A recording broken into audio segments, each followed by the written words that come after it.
அரசமைப்பு சட்டத்தை மீறிய ஒரு செயலை செய்துள்ளார். ஆளுநரின் செயல் என்பது நூற்றாண்டு கால மரபையும் நீண்ட பாரம்பரியத்தையும் கொண்ட இந்த மக்கள் சபையை, அதன் மாட்சிமையை அவமதிக்கும் செயலாகும் என்றே நான் கருதுகிறேன். 10/4/2023 அன்று இதே பேரவையில் நான் ஆற்றிய உரையின் ஒரு பகுதியை நான் இங்கே நினைவு கூற விரும்புகிறேன்.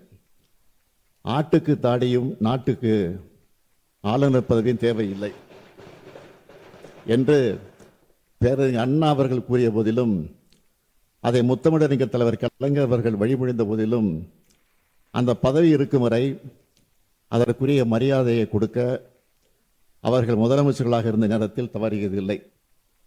அவர்களது வழியை பின்பற்றி நானும் அதிலிருந்து இம்மி அளவும் விலகியதில்லை. இந்த அரசும் தவறியதில்லை என்று அன்றைக்கு நான் எடுத்துரைத்தேன். அந்த கொள்கையொட்டியே நான் ஆளுநர் அவர்கள் உரை நிகழ்த்த வேண்டும் என்று நடவடிக்கை எடுக்க ஆணையிட்டேன். எனினும் மாண்புமிகு ஆளுநர் அவர்கள் ஏற்கனவே நடந்து கொண்டது போலவே மீண்டும் இன்று செயல்பட்டிருப்பது மிகவும் வருத்தத்திற்குரியது. தமிழ்நாடு சட்டமன்றம் 8.5 கோடி தமிழ் மக்களுடைய உணர்வுகளை பிரதிபலிக்கின்ற மாமன்றம். ஆளுநர் என்பவர் மாநில நலனில் அக்கறை கொண்டவராக, மக்கள் மேம்பாட்டில் ஆர்வம் கொண்டவராக, உண்மையை பேசுபவராக இருக்க வேண்டும். மக்களுடைய பேராதரவோடு பெரும்பான்மையோடு வெற்றி பெற்று ஆட்சி அமைந்துள்ள அரசு எடுக்கின்ற முடிவுகளுக்கு ஒத்துழைப்பு கூடியவராக இருக்க வேண்டும். அதைத்தான் அரசமைப்பு சட்டமும் அந்த பதவி வகுப்பிடம் இருந்து எதிர்பார்க்கிறது. ஆனால் நம்முடைய ஆளுநர் அவர்கள் அதற்கு மாறாக செயல்படுகிறார். மாநில நிர்வாகத்தை முடக்கவும், பொது மேடைகளில் அரசியல் பேசியும் அவதூறு பரப்பி வருகிறார். அது அவர் சொந்த விருப்பம் என்று கருதலாம். எனினும் அத்தகைய ஒரு முயற்சியை இங்கும் செய்ய அவர் முனைவது ஏற்புடையது அல்ல. நூற்றாண்டு விழா கொண்டாடி சீரும் சிறப்போடும் இயங்குகின்ற பேரவையின் புகழ் மங்கிடாத வகையில் பாதுகாத்து வந்த சான்றோர்களின் வழித்தடத்தினை பின்பற்ற வேண்டிய கடமை நமக்கு உள்ளது.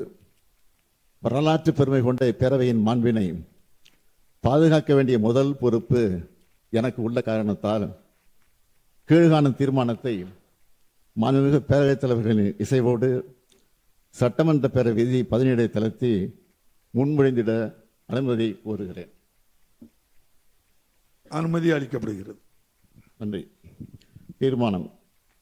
ஏற்கனவே உள்ள நடைமுறைகளை பின்பற்றி தமிழ்நாடு அரசால் தயாரித்து அனுப்பி வைக்கப்பட்ட ஆளுநர் உரையை பேரவையில் படிக்காமல் மாண்புமிகு ஆளுநர் அவர்கள் சென்று வருவதை இப்பேரவை ஏற்கவில்லை.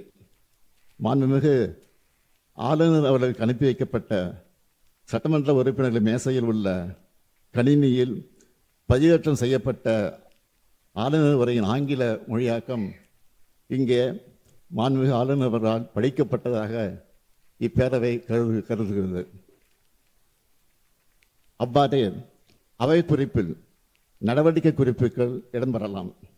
மேலும் மரபு வழி நிகழ்வுகள் மாண்புமிகு பேரவைத் தலைவர்களால் படிக்கப்பெறவுள்ள ஆளுநர் உரை தமிழாக்கம் மற்றும் நான் முன்மொழிகின்ற தீர்மானம், அதன் முடிவு ஆகியவை மட்டும் பேரவை நடவடிக்கை குறிப்பில் இடம்பெறலாம் எனும் தீர்மானத்தை நான் மொழிகிறேன். இந்த தீர்மானத்தை அனைத்து உறுப்பினர்களும் ஒருமனதாக நிறைவேற்றி தர வேண்டி அமைகிறேன். மாண்புமிகு முதலமைச்சர் அவர்களின் தீர்மானம் பேரவையின் முடிவுக்கு விடப்படுகிறது. ஏற்போர் ஆம் என்க, மறுப்போர் இல்லை என்க. மறுப்போரே இல்லை என்று கருதுகிறேன். மறுப்போரே இல்லை. தீர்மானம் ஒருமனதாக நிறைவேறியது.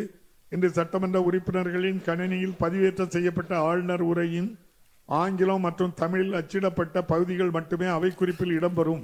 வேறு எவையும் அவை குறிப்பில் இடம்பெறாது என்பதையும், அதுபோல் பத்திரிகைகளும் ஊடகங்களும்